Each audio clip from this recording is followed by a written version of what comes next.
Deltas are fundamental morphodepositional elements of our coasts. The largest deltas on this planet are actually densely populated, so it is crucial to know morphodynamic processes which affect these depositional systems, especially in a framework of a global sea level rise. Today, with our students, we will use our mini basin to replicate some fundamental processes which characterize morphodynamic evolution of shallow water deltas. Specifically, we will replicate the lateral shift of three major deltaic lobes, three major mouth bars.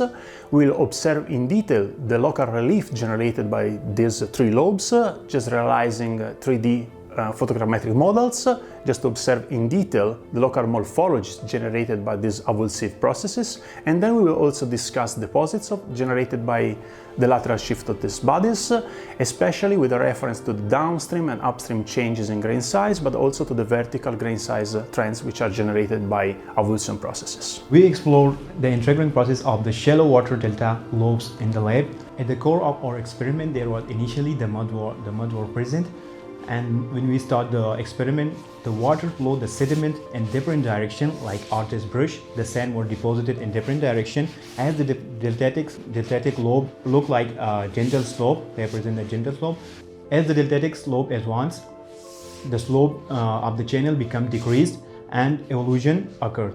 The channel of the original channel of the water flow, it's deviate from the original path, and the flow direction was changed and it made another lobe. There we experienced three lobes in the whole experiment, and all of the three lobes, here we mentioned some flags.